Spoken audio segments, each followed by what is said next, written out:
What's going on, everyone? Welcome back to another video. Today I want to talk about something that most people will never admit out loud. You need to use the doubt, you need to use the disrespect, you need to use the fact that some people quietly think that you're not going to make it. Because let me tell you something honestly, the first real fuel that I ever felt in my life was motivation. It wasn't inspiration, it wasn't some positive quote, it was that feeling when someone looks at you and you can tell that this person doesn't take you seriously. That look, that subtle be realistic, that just get a normal job, that feeling, that's powerful, and most people waste it. Most people hear doubt and shrink. They hear criticism and retreat. They hear laughter and adjust their dreams to be smaller. But some people hear doubt and something switches. They say to themselves quietly in their head, "Watch me." And I was one of those people. And that's where everything changes. Now let me explain something. Most successful people don't start off confident. They start off frustrated. They start off underestimated. They start off with something to prove. And honestly, I don't think that's a bad thing. I think it's honest, because when you grow up in Africa,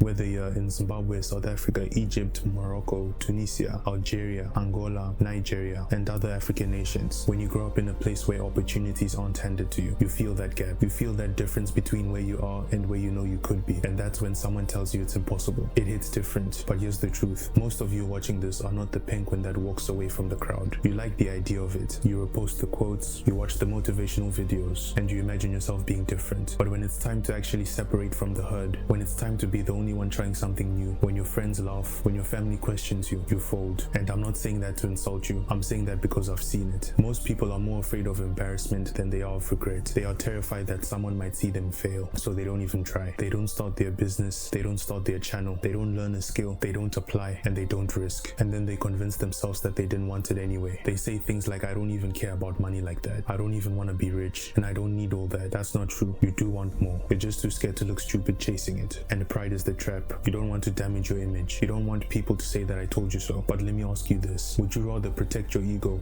or build your future? Because you can't do both. Every single person who built something meaningful at some point looked crazy. At some point of their journey, they looked delusional. And at some point, they looked unrealistic. Now, when I talk about building wealth from Africa, some people think it's naive. Some people think it's too ambitious. But the difference between the people who win and the people who stay stuck is simple. The winners are willing to look stupid temporarily. The stuck ones protect their pride permanently. Now let's talk about spite, because people pretend that it's evil. Don't use your anger, don't use frustration, don't prove people wrong. But why not? Why not take that energy and turn it into work? If someone doubts you, you're going to feel something. You can either let it shrink you or you can let it sharpen you. There's nothing wrong with saying "I'm going to prove you wrong." The problem is when that turns into bitterness. There's a difference. Fuel pushes you forward and poison eats you from the inside. In the beginning, it's okay if your fuel is "I'll show them," but over time, the fuel evolves. The fuel needs to evolve. It needs to turn into "I'm building for me, I'm building for my future family, I'm building for impact, and I'm building because I can." The hate must become love, because if it stays hate,